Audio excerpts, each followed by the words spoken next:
Are you a genius? Well, maybe you've never thought of yourself that way before, but according to Patrick Lencioni, one of the world's foremost authorities on organizational health, everybody actually is a genius, just in different areas. His groundbreaking work through his book called The 6 Types of Working Genius and the assessment that follows it was really revolutionary to me because it helped me see myself and my team in a totally different way. It helped me understand where my strengths were and where my team's strengths were. And now it's a tool that I use in my coaching and consulting work with my clients to help them thrive and grow their businesses because now they understand their areas of genius and the areas of genius for their team. That's what we want to talk about today in this episode of the Shift Podcast.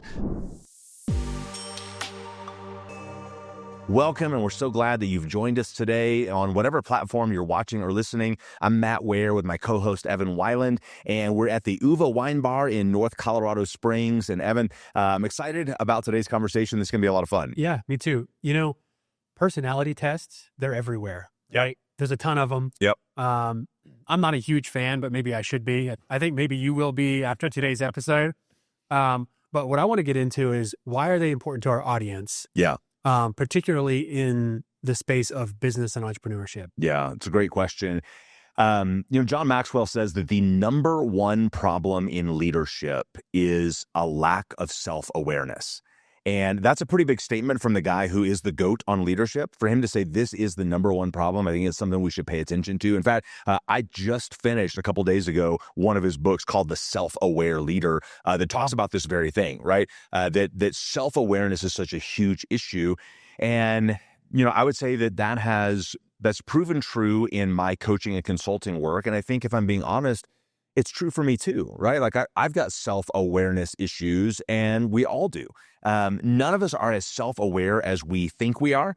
We've all got blind spots. We all have areas of our lives, our personalities and all of that we don't see as clearly. And so I think these assessments are important because they give us objective information about who we actually are, not who we think we are, not who we've convinced ourselves we are, who we're trying to be, but this is who we really are. And they just help us to see things that we wouldn't be able to see as easily on our own. You might be familiar, with some of the assessments that are out there that have traditionally been used in the workplace. One is the DISC, D-I-S-C. That's one that I've used probably since I was a teenager. Myers-Briggs, Strength Finders, Enneagram has made a big splash in the last 5 or 10 years.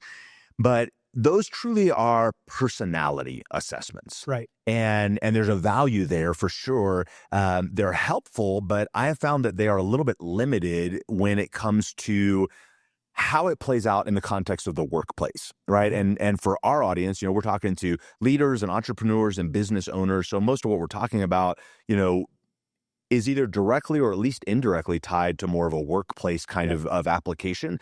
And a few years ago, I stumbled on Patrick Lencioni's, 6 Types of Working Genius. And, you're watching or listening, maybe you're familiar with Lencioni's work.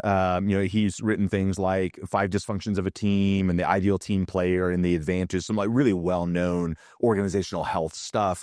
But he wrote this all about, not personality, but about how work gets done. And so if you're one of those people who is skeptical about personality assessments, you think they're a little soft, they're a little sort of woo-woo, this is actually a really good one for you because it doesn't get into that as much as it does. Here's how people do work. And so it's very practical, very tangible, very like real life in terms of how we might use it, in the workplace. Yeah.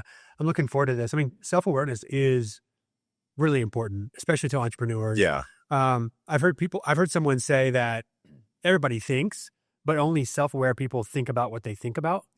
Right. It's a good way to say it. Yeah. And so I think we're going to see that play out a bit. And actually in preparation for this episode, I took the 6 Types of Working Genius assessment. And so I'm kind of excited we get to unpack that here. Yeah. Yeah, for sure. So, I'll just kind of give a little bit of backstory in terms of how this kind of evolved. And I'm just I'm just sort of relaying the way that Patrick Lencioni talks about this. He describes this story where, this was a number of years ago. He ended, this was the end of the workday, had a bunch of meetings with his team, and, all these different things were happening. And by the end of the day, he was kind of irritable, kind of frustrated, maybe grouchy or whatever. And he kind of went back to his office, and one of his teammates, who he works very closely with, said to him, "Why are you the way you are?" Yeah. It kind of in response to like, "Hey, we've had a big day, a long day, and yeah, it's grueling, but like, why are you in such a bad mood? Like, why are you the way you are?" Which, that's a question we would love to ask people, if we could, right? Like whether it's our spouse or a business partner or whatever, like, why are you the way you are? And his response was, "I don't know, but I need to find out." Nice. Like, I don't know why I respond this way. I don't know why these things energize me and these things drain me. I don't know why I like these parts of my job, but I don't like these other parts of my job. But I think I need to figure that out if I'm going to be successful, in what I do. And the core of the working genius model essentially is this, that everyone has things that we are naturally good at doing, right? And also things that we're not good at doing. And we're people of faith, so we would say those are God-given things, right? Like that's not just, the traditional nature nurture conversation. Like God's actually wired us this way for a reason. Like there's a purpose for it, and it's not a defect, it's not a fault, it's not a flaw. We're actually naturally tuned towards some things and away from other things on purpose by design, because of the purpose that God has, for our lives. And so Patrick Lencioni, he sort of went on this journey to discover this, because he recognized, and this is beyond just like the traditional like strengths and weaknesses conversation. Like there are certain parts of my work that, even though this is all in my job description, certain parts of my work energize me and certain parts drain me. And why is that? Why am I naturally inclined to some and not to others? And so from his perspective, and I think this is true, when you know what you're really good at, and also what you're not, then it does a few things for you. One, it just makes you happier. Yep.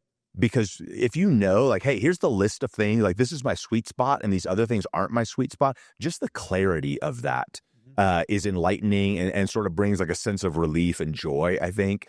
Another thing is you get more done, right? Like when you know what you're good at, if you can focus the majority of your time and energy into it, you're going to be more productive. You're going to be more effective. You're going to get more stuff done.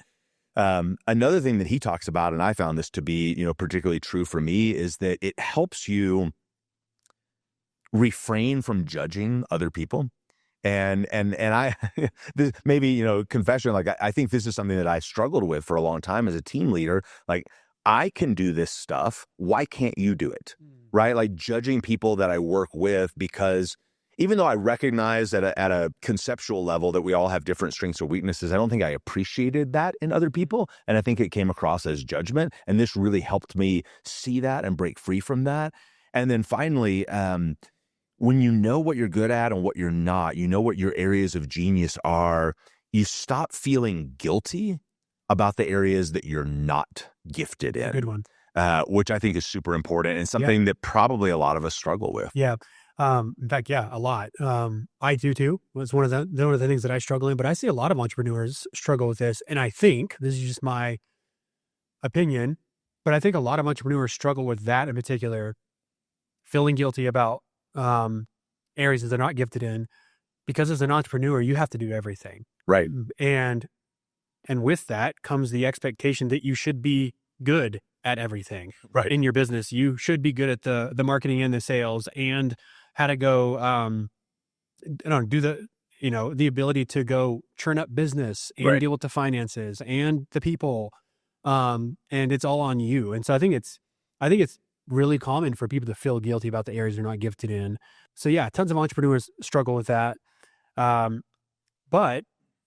and I don't want to, spoil what we found when we're at the Unpack here, but when I took the assessment, I realized I can stop feeling guilty about those things, specifically not wanting to finish the things that I started. We're gonna talk more about that. Yeah, absolutely. And I think you're right. Entrepreneurs, because we have to do it all, there's the expectation that we can do it all and do it well. Right. And I think that's what we'll find in the Working Genius is it's not that you can't do it. You can white knuckle and like grit your way through it. It's I'm not good at it. I don't like it. It drains energy. It frustrates me. And it's not that I can't get through the day. It's that I hate life when I'm having to do those things that I'm not naturally gifted in. Yeah. So I think the entrepreneurs, business owners, leaders listening, this is going to be particularly helpful because, again, that's kind of the whole point of this is that we're going to help you guys realize what areas you are gifted in, specifically around work. And if you haven't said that already, this assessment is designed for that. It's for work environment. Yep, 100%. And this really is about how we get work done, both as individuals and as a team, right? And those are two different contexts, but they play out, in the same way. And what Lencioni's work has done is really he's broken down and described the 6 stages that work goes through to get done. Nice. Which I think is interesting. And he's done it at a very high level. So this really can apply at any, in any industry, in any company, in any business, in any department. And I know that sounds weird on the surface because you're like, well, there's not 6 stages of work. I just do the work. Like, here's the work I have to do, so I do it, right? But when you zoom out and see it, you can't unsee it. Like all of a sudden you have this filter that you're putting things through, and it makes so much sense when you see it. I'm thankful for guys that are really brilliant, like Patrick Lencioni, who can teach us these things, right? And so the idea is that each of these 6 stages of work is not only important, but certain people are more gifted or have a genius, you might say, at certain stages of the process than others. And so this is not as much about like a task list or a job description. It's just to say that at a high level, work goes through these different stages, and some people are better at them than others. And so the way that he breaks it down is to say there are 6 types of working genius. And generally speaking, for most people, and I found this to be true with all of my team, with my clients, there generally are 2 of these geniuses that we're good at and we love. And that's why we call it our working genius. Like this is my zone. This is my sweet spot. I can do this all day long and feel good about it, right? There's 2 that we're okay at. We can do it. Doesn't give us a lot of energy or joy, but it also doesn't completely drain us, at least in the short run. If we had to do it forever, it might. So we call those working competencies: working genius, working competency. And then there's 2 more that for most people, it'll totally drain you. You'll hate it. You'll hate life. You're not good at it. And we call those working frustrations. Okay. So out of the 6, 2 are working genius, 2 are working competency, 2 are working frustration. And there's an analogy to kind of give you a picture of what this would look like in your working genius. Think of it as like, if you fresh hot pot of coffee, you're pouring the coffee into your Yeti mug and you're putting the lid on, right? That coffee is going to stay hot for a long time in an insulated mug with a lid on it.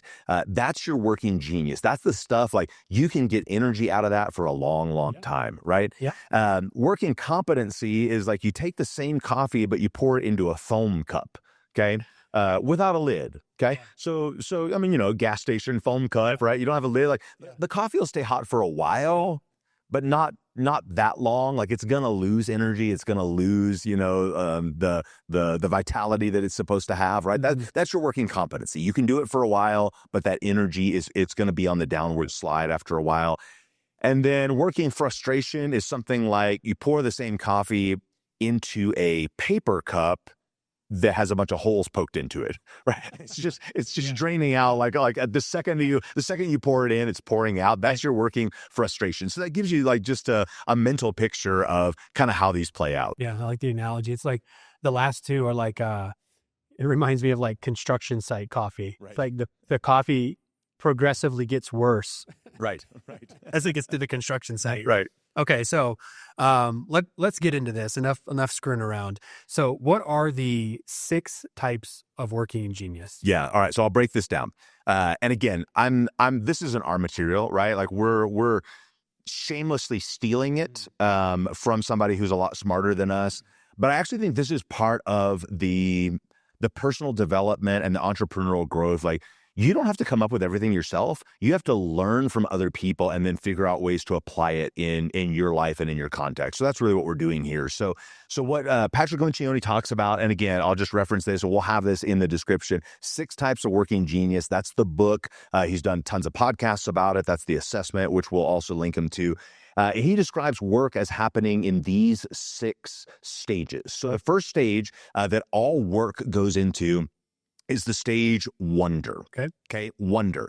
And somebody who has a genius in the area of wonder is the kind of person who can sit with this question of what could be? What could be better? What could be different? This is a person who, for a long period of time, can sort of sit with this potential question, possibility question. Why is it this way? This is a dreamer. This is somebody who's thinking sort of almost at an existential level. And so that's why we call it wonder. Like these are like blue sky type of people. People that have this genius are not necessarily able to solve the answer to that question. Okay. They're good at asking the question, not always solving it. That gets to the second stage of work, which is invention. Somebody who has a genius in invention says, okay, I can take this question that's being asked by wonder, right, and I want to bring a solution to it. I want to solve this. I want to change this. I want to create something out of this nothing, something new, something worthy. What's interesting is that traditionally is what we think of when we think of genius, right? Like this is the Thomas Edison, this is the Steve Jobs, like they're creating something out of nothing, a brand new product or something that's never come on, in the marketplace before. But you have to realize that's actually not the first stage, because before that, somebody had to ask the question. That's right. Right? Like the wonder is what leads to the invention. The challenge with somebody who has the genius of invention is they're not always the best person to evaluate the solution itself. Like I want to create solutions, but just because you can create them doesn't mean they're the right ones or they're the best ones, right? So that's where the third genius of discernment comes in. Somebody with a genius of discernment is good at evaluating the ideas, evaluating the solutions, and assessing, will this work? This is somebody who's highly intuitive. They can tell if this product, this service, this idea, is this good? Is this ready? Is now the right time? Does it need to get improved? So somebody with that genius, the genius of discernment, is a huge part of the work process. Yeah. The challenge is that is not always the person who's going to get the work started. That comes in with the fourth stage of the process, which is galvanizing. Okay. Galvanizing. So this is a person who, once we've decided, here's the question, here's the answer or the solution. This is a solution that's good and it's ready and it's worthy. Now, this is the person who's going to rally the troops, who's going to get the team excited, who's going to, cast the vision and get people moving and motivated. The problem with this genius is they're not going to actually do the work necessarily. They can encourage everybody else to do it, but they won't necessarily be the one to get their hands dirty to do it. That comes in the fifth genius, which is enablement. And that's kind of a weird word, because we think of enabling as like, somebody who's, helping you do things you shouldn't be doing. Like your enabler is like giving you drugs, like something like that, whatever. But an enabler is just somebody who says, I want to enable this thing to happen. I want to use what I've got to help, to support, I want to put my hand to the plow and move things forward. This is a person who says they hear the vision from the galvanizer and they say, I'm all in. I'm ready to go. Put me to work. Put me in, coach, right? I'll help. I'll support. I'll assist. I want to be part of this. They're responding to a human need, but they are not necessarily a finisher. That comes in the sixth and final stage, which is tenacity. And thank God we have people who have the gift of the genius of tenacity. These are people who they say, look, I'm glad you guys are all excited. You've come up with this amazing idea. You've rallied the troops. You want to jump in and help, but we all know I'm the one who's going to have to finish this thing, right?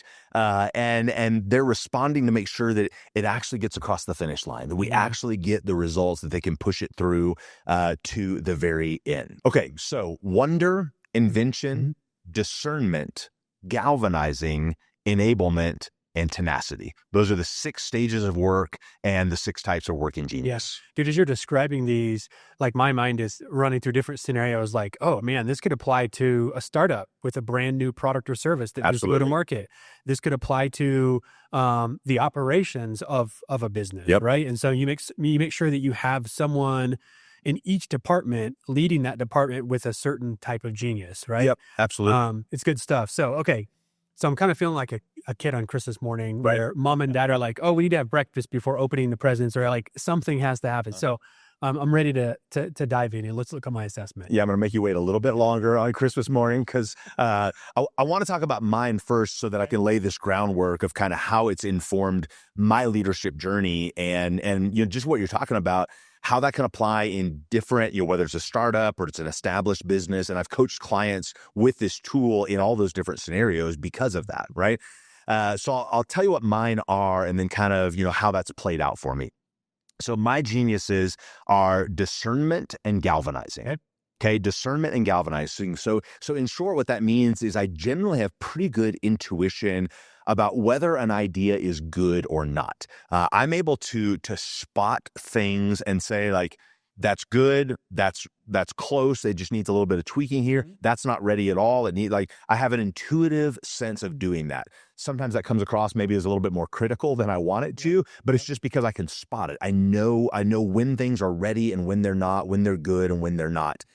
And then I'm a galvanizer. So when I feel like this thing is ready, I can rally the troops. I can inspire people. I can motivate people. It's part of the communication gift. That's why so much of my content on social media probably lends that direction. Sure. Like these are just my natural geniuses. This is what I'm good at. I can see when something's ready to go, and then I can encourage people to charge the hill and get it. Yeah.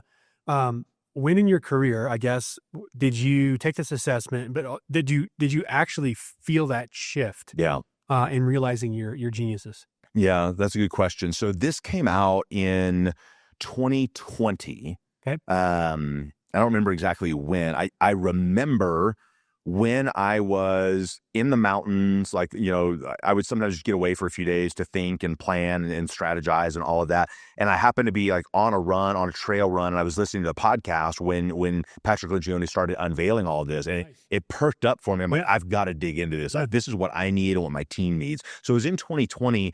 I wouldn't say that that's when I became aware of these things. Okay. But that's when I finally had language to put around it, right? And I think for so many of us, it's like we have these things that we kind of intuitively know, but we don't always know how to articulate it. Yeah. We don't always know like what's language that how could I explain this to myself or to someone else? And so yeah, I'm maybe 5 years in on this particular one, and I've seen just tremendous benefit from it. So it's sort of like flip the switch, light bulb comes on. Yeah, a lot of curiosity around it. Yep.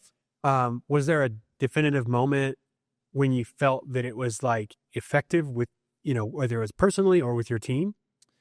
Yeah. So, when I took the assessment, it was eye-opening for me. I immediately knew I had to have my team do this too, for 2 reasons. One, for me to understand them better, and also for them to understand themselves and each other. Right. And so while this assessment is good in a vacuum, I'd say it's even better with a team, because you as a team leader, which, a lot of you, if you're listening or watching, you're an entrepreneur and owner, you are leading a team in some way or another. For you to know how to lead your team well is huge, right? Because you can't lead everybody the same way, and you can't expect everybody to respond the same way. And so understanding that is huge, and them understanding each other, them understanding you. Right? Yep. Like a lot of times we talk about like you as a leader need to understand your team. Well, guess what? Your team needs to understand you too. If you're gonna if you're gonna get the most out of this environment, right? So for me, this became effective when I realized, okay, now I have language and I can articulate, here are my geniuses and my competencies and my frustrations for that matter. So now I know, going back to that, some of the stuff I was talking about earlier, like, now I don't have to feel guilty for the areas that I'm maybe not as strong in. Now I can not judge other people because they have other geniuses that I don't have, and we're better as a team because of this, right? So that it was huge for me personally, but the translation into how that affected me leading the team, I think was even bigger because not only was I, set free of the burden or whatever of judging people, right? They're already big. Yeah. And I mean, I say that just with a lot of vulnerability because I think I did, and I think a lot of us do, right? Even if we don't want to consciously admit it, I think we do. But not judging is just sort of like getting back to neutral. Mm-hmm. What I began to do is not only not judge people on my team, I began to appreciate and celebrate them in a different way. Yep. And so that's not just getting to neutral, that's now getting into a lot of positive territory with people. Because when I realized I have geniuses that they don't have, and they have geniuses that I don't have, and if we put all of that together to move this organization forward, we are going to make so much more progress than when we're frustrated with each other, we're judging each other, we feel guilty about ourselves. Like all of that stuff started to go away because of this assessment, and it was huge. Yeah. Okay. So our audience is probably thinking about people right now, themselves, people on their team, that this applies to, right? And I would imagine that you probably started seeing this play out like in meetings. Yeah. Like the way this person talks in a meeting. Yep. The fact that this person probably isn't going to get the deliverable done on time. 100%. Yep. This guy's probably going to do this guy's work. Like, right. And you could just sort of see this play out. That's exactly right. And once it becomes common language for your team, you start to have those conversations a lot more openly. Right. And so now rather than just saying like, I know he's not going to get the work done, I can actually say that out loud and it's okay. Yeah. Because he also knows, I'm not really the one to do it. But then this person over here says, but I will because I have this genius. And when all of that is just on the table, man, the communication, the teamwork, all of that just goes way up. So one of the areas specifically that this played out for me and had benefits in so many areas is one of my working geniuses are discernment and galvanizing, but one of my working frustrations was invention. Okay. And not just like I'm okay at it and I can do it it frustrates me. I don't like it. I hate it. It drains energy. Like start from scratch. Like there's a blank canvas, create something amazing. Like that feels super intimidating to me and very stressful. Yeah. And I'm not good at it. Like at the end of the day, I'm not good at it. And for so long, I thought that as the leader of the organization, I had to be good at that. Well, I'm the top of the food chain. I'm the top of the org chart. Don't I have to come up with the next big thing, the thing to move us forward, like all of this? I mean, what kind of leader am I if I can't come up with new ideas, right? And so that I carried the pressure and the guilt and the frustration of all of that. And going through this assessment, not only I could take a deep breath, like that's just not the way I'm wired and that's okay. But also this huge open mind concept of like, but I have other people on my team who are actually amazing at this. Yep.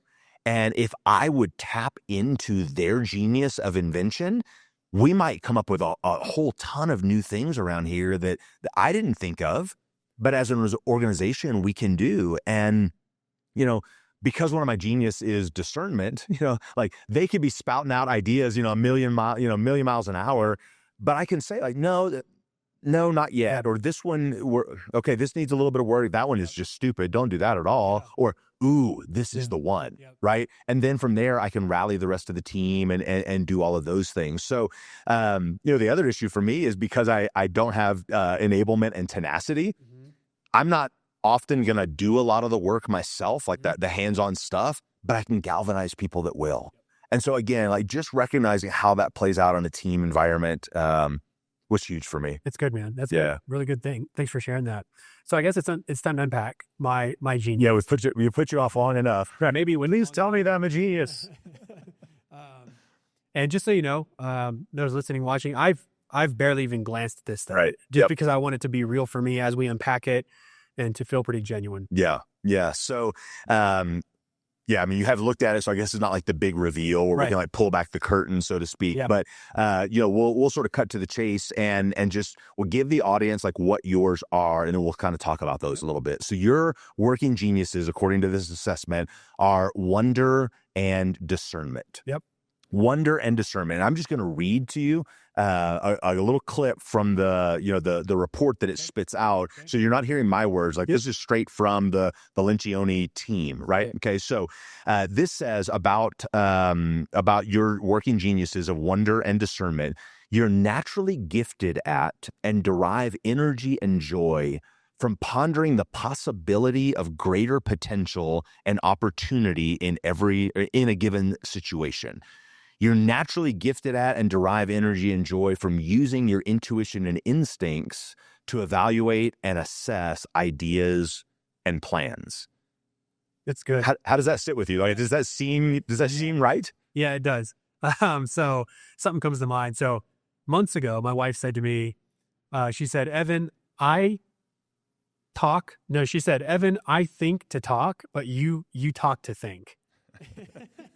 Wait, how does she mean that exactly? Like you should think before you talk, or? I think you just observe. It was just an observation. Right. Like you talk a lot, but why? Yeah. And it plays right into this, the wonder and the discernment. And I really do. I talk to think. Yeah. And sort of put the ideas out there and go high level and things like that. So, yeah. So you would say that you're naturally energized by kind of like blue sky thinking, right? Like possibility, exactly. Potential, all these kind of things, like answering the big question of like, why is the world this way? Right. Right. Exactly. Yeah. And then when ideas start to flow, whether they're from you or from somebody else, you tend to have good intuition around like, that's a good idea. That's a bad idea. Exactly. That one's half-baked. That one needs more work. That one's 98% and just this tweak and it'd be ready to go. Exactly right. Yeah. It's why I love consulting so much, honestly, because you don't typically have to start with you can start with a blank canvas, but the exciting part is that you get to come in and you get to look at someone else's artwork, right? Their canvas. And then you get to wonder and think big and high level and discern about their problem that they're trying to solve. Right. And you get to have this I always thought it was because you get to have an outside perspective and you're not emotionally invested. Right. But now I'm learning that it's because these are my geniuses. Yeah. Yeah. That's you. So, okay. So even in that, a simple tool like this, and this assessment took you 10 minutes to do? Yeah. Right. So even in that little bit, it's starting to give you more clarity and insight into who you are and even why some of the stuff you do works so well and energizes you, like consulting. Yeah. In taking this assessment, another thing that I observed was, and this might be good for the audience too, when you're operating within your genius, then it's usually something that you would do without even getting paid for. Right. You just love doing it so much. 100%. So if you can think of something, it might have to do with the fact that you're working within your genius. Yeah. Well, that's a good observation. Yeah. So let's shift gears here and talk about the other side of the spectrum, your working frustrations. Okay. Your geniuses are wonder and discernment. Your frustrations, according to the assessment, are tenacity and galvanizing. Yep. All right. So what this says is you're not naturally, this is the tenacity part specifically, you're not naturally gifted at and don't derive energy or joy from pushing projects and tasks through to completion in order to ensure the desired results are achieved. Yep. And this is a big one, man. Like you had guilt around the thing that you're working frustration, right? Yep. For me, I have guilt, or I feel guilty around not finishing things either on time or just maybe I finished them, but I'm like, man, that sucked. Yeah. That wasn't fun. I didn't get energy from finishing that thing. Yeah. And you're like, what? You should feel good about finishing things, right? But it doesn't feel good. And so I spend lots and lots of time in the wonder and the discernment stage of a project or a business. And then I'm like, man, I wish I could just have someone else finish this for me. Yep. And oftentimes I can. But when it's something that's like, you just got to roll your sleeves and get it done, it's not fun. Right. It's just not fun. It's not natural for me. Yeah. Yeah. That totally makes sense. So then the second one is galvanizing. Yep. As a working frustration. This says you're not naturally gifted at or derive energy and joy from rallying people and inspiring them to take action around ideas, projects, or tasks. Yep. Is that accurate? Yeah, it's accurate. Yeah. And you know what? One other thing I'd say about this is that this helps kind of categorize like strengths and weaknesses. I know that everybody's going to have a strength and weakness that I think fits inside of these categories. Sure. Yep. And it might just be a completely different conversation, but I do see some overlap there. And Yeah, I would say galvanizing, now that I could put words to it, is definitely not a strength. Okay. Like it's something I don't enjoy doing that. And so Yep. I'm not going to be working on it. Right. And there's a lot to be said around this. Like some people are like, you shouldn't focus on your weaknesses at all, only focus on strengths. Sure, makes sense. Then the question comes up, what if I have to do it? What if I'm an entrepreneur and it's up to me? Like I have to finish the website and I have to finish the 100, calling 100 people today. And to that, I would say it's good to take an assessment like this because at least now you know why you feel the way you feel. Right. And now you can start working toward a model to outsource the things that are not your working genius. Right. Instead of just feeling guilty about them inevitably. Right. Yeah. So, well, and I think you're right. And I think a point to maybe make sure people are hearing when we talk about this, that's so important to understand is that your role in your organization and your genius are not the same thing. Okay. You can be a CEO with any one of these geniuses, right? Like there's not one set of geniuses that says, well, then you should be the CEO or the CFO or the COO, or you shouldn't own a business at all. Like it's not about that. It's about saying, okay, based on my geniuses, how do I need to build my team? How do I need to build my organization? Knowing what I'm naturally good at and what I naturally struggle with, knowing these areas that are my sweet spot and then these areas that drain me. You can make any one of these work, right? And I'll give you a good example. Steve Jobs, I think, probably had the genius of galvanizing, right? Like he could stand on a stage and show the world this new project and galvanize a cult-like following around Apple. Tim Cook, in the exact same role as the CEO of Apple, is not a galvanizer at all. Yeah. He's more of a thinker. He's more heady. So he obviously has different strengths, different geniuses, and yet they both have been the CEO of, at least at different points in history, the most valuable company in the world. Right. And so it's not about saying one set of geniuses makes you qualified or disqualified for these roles. There's not a stereotype around this. This just helps you understand who you are and therefore how you need to build your organization and your team around you. Yeah. One other point on the galvanizing piece, I used to actually think that I was introvert. And I don't know, it is a spectrum. Sure. But, after taking the assessment, I had a hunch, right? But after taking the assessment, I realized, I'm not introverted. I'm just not good at that. I can do it. Like I can stand in front of people. I can rally the troops. I can get people excited. But it's not something that gives me complete energy. Right. And so, yeah, good stuff. Yeah. Real good. Yeah, absolutely. Okay. So you may be thinking like, is this applicable to me, right? Can I use this in my business? I only have a team of 2. Yes, you can use it in a team of 2. Yep. You can use it in a team of 20 or 200. I know that when I started my business, I felt like I didn't have the luxury of focusing on my genius. Right. Like I had said earlier, I had to just do it all. And for some of you listening and watching, you're the captain. You have to do it all. But it is a journey. And exactly as I said earlier, Matt, like you have to start somewhere. It's important to take an assessment like this so that you know that when you do grow your team or when you do start hiring someone, whether it's overseas or in your backyard, you can begin outsourcing the things that are not within your genius. And like the assessment says, focus on the working genius and stop working on the working frustrations. Yeah. Well, and I would say, to your point, there are times in your business journey where you feel like that's all great, but I can't do anything about it. Right. Like I don't have the money to hire people or I can't outsource this. I do have to do it all. I'm in the solopreneur stage or whatever it is. But I would still say the sooner you figure this out, the better.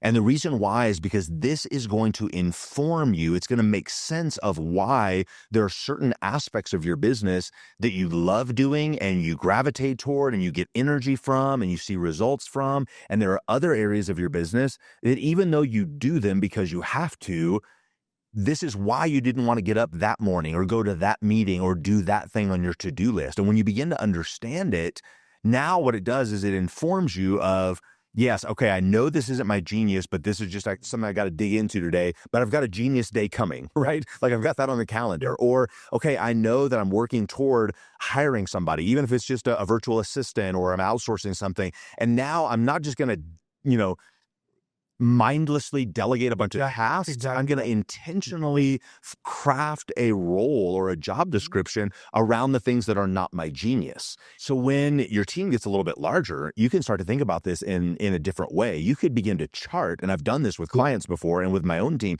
You can chart where everyone on your team falls on the genius, on the spectrum. Right.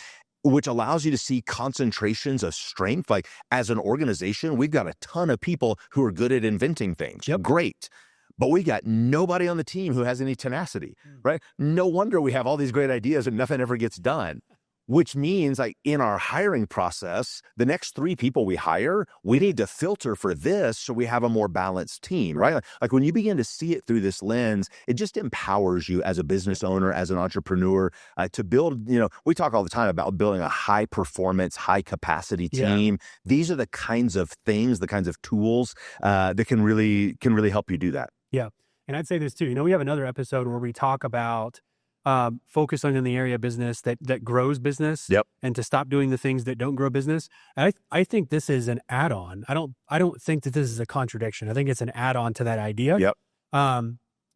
Because the answer is yes. Like, yes, you do have to do the things that you're not good at, that you don't want to do right now. Of course. Like we talked about in the other episode. Yep.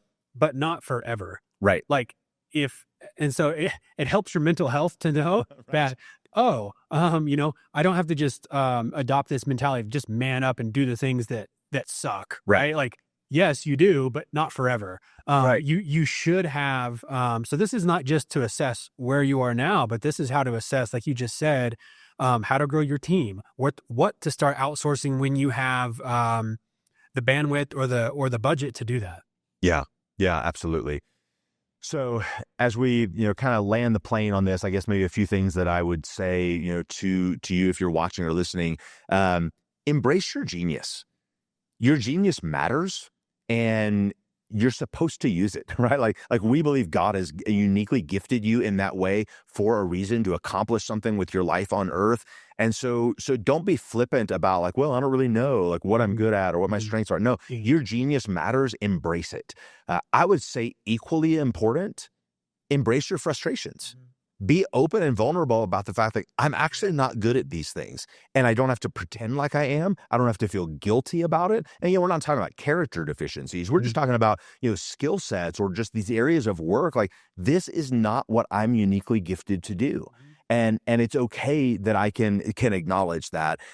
And with both of those things, take a note of other people's geniuses and frustrations as well. It's going to help you be way more appreciative of other people, way less judgmental, and to see how you can work with other people in whatever that working relationship is, I think in a healthier way. This was huge for me. This is why now I see why this person struggles in this stage of work, but they really shine in this other area. And when I just learned that about them, like I stopped being so ticked off at them for struggling, and I just want to lift them up and celebrate them when they're shining, And I think that's huge. So just like you talked about, like where are my starters? I know they're not going to be the finishers, but I know I also have finishers who will never come up with a creative idea in their life. But if I just give them the stuff to get it all the way done, right? And as a team, we become so much better for that. So I don't know. I'm excited about this. I love doing this, and I think it's super helpful. Again, it might fall into the category of working on the business, not in the business. But I think it makes the business better, whatever the context is. So action steps for you coming out of this episode. Take the assessment. We'll have the link in the description, in the notes. Read the book. You can listen to some of Patrick Lencioni's podcast where he explains it, of course, in more detail and with more sophisticated language because he's the one that came up with it. And then I would say if you can do this as a team, do it for yourself first if you're the leader, but then do it with your team, no matter how small your team is. I mean, even in the context, Evan, of you and I doing this podcast together, it's a team of 2. Yep. And yet the fact that both of us have tenacity as a working frustration explains why sometimes we have a hard time finishing our notes, finishing our outlines and things like that, because neither one of us like that stage of the work. And so even in a small team, in an environment like this, it just helps us understand the whole dynamic of what's happening. That's right. So if you need help with this, as you can tell, this is something I love and I'm passionate about it. I do coaching and consulting with teams on this tool specifically, as well as some other ones. So you can get in touch with me. Of course, Evan does coaching and consulting as well. So either one of us would love to help you as you build your team. If this has been helpful for you, like it, share it with somebody who could also benefit from it. We'd love to see our subscriber count go up because that just helps get the word out. So subscribe. And of course, drop a comment, especially if you take the 6 types of working genius test assessment. It's not a test, right? Because you could fail a test. It's an assessment. But drop a comment and let us know what your strengths are, because we'd love to know, even with our audience, where are our working geniuses. Thanks for being with us today, and we'll see you next time on the Shift Podcast.